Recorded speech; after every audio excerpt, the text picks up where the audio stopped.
Hello class 10 children. As you all know, we are doing database management system unit in part B. So yesterday I had discussed with you about relational database management system. Now today I'll be discussing the topic data storage. Now how your data is stored inside RDBMS. As I told you yesterday also, data is stored in the form of a table. Now what is a table?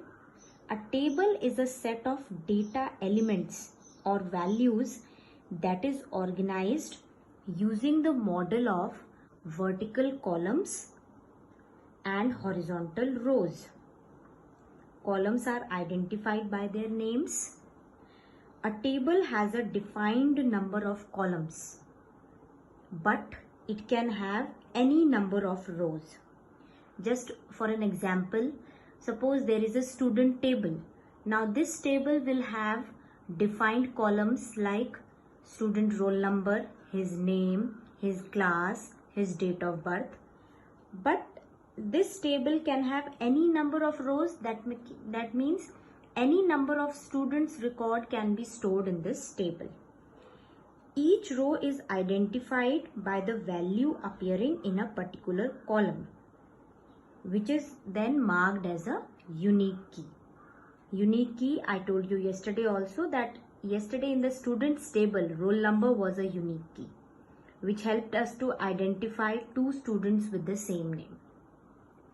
Now what is a column? A column is also known as a field. It is a set of data values of a particular simple type, one for each row of a table.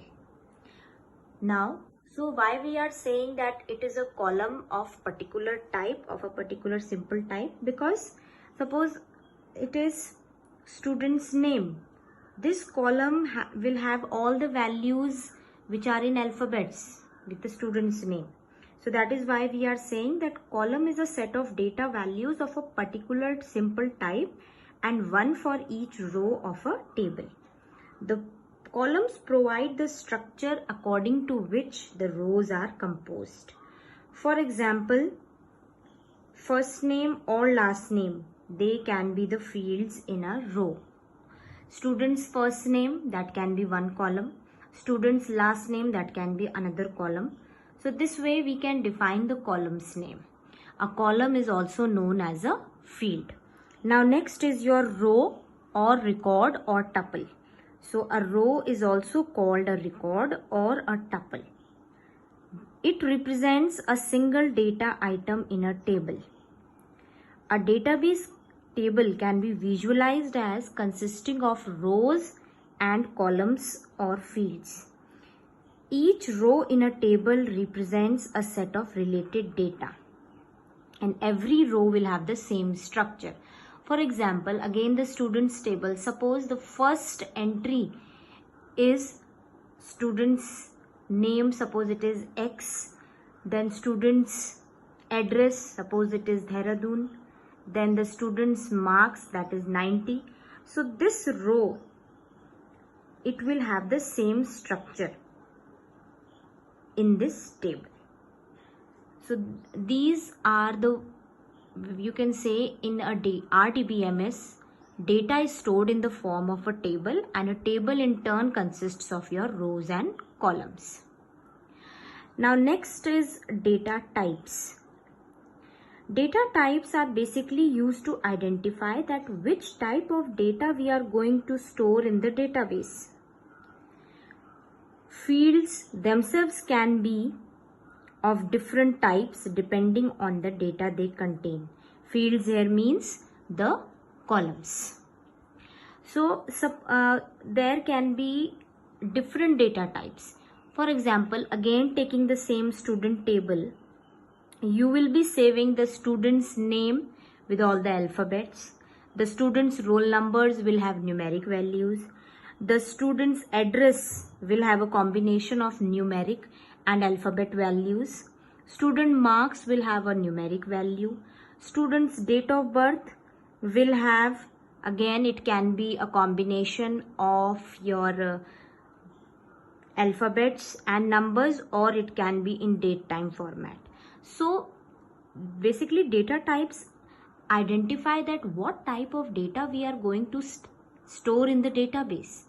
So the various data types have been classified into 5 categories: numeric types, alphanumeric types, binary types, date time types, and other variable types. Now first of all, today I'll be just briefing you about these data types, and then each of the data type you have to study in detail. So what is numeric data type? It is used for describing the numeric values for the field. Information such as mobile number, roll number, year of school admission, statistical values, marks and all. So these all will be stored in the database in the form of numeric data type. Then alphanumeric. Alphanumeric, the word itself has two things: alphabet and numbers. So any combination of alphabet and numbers will be stored as alphanumeric type. For example, address. Suppose the address is 32 Rajpur Road, Dehradun. So it is a combination of your numbers as well as your alphabets. So it will be your alphanumeric type value that will be stored in the database. Then binary type is used for storing JPG files, video files, music files. So that is your binary type of data that is stored in the database. Then date time types are used for describing the date and time values for the field. For example, the date of birth, the date of admission, the date of product sale, all these will come in your date time data types. And last one is your other data types.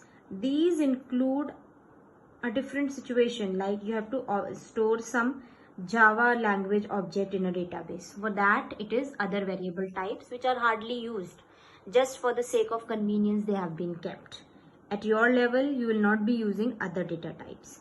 So children, these are the various data types. That means how the data will be stored in the database, and then how you will retrieve or take that data from the database.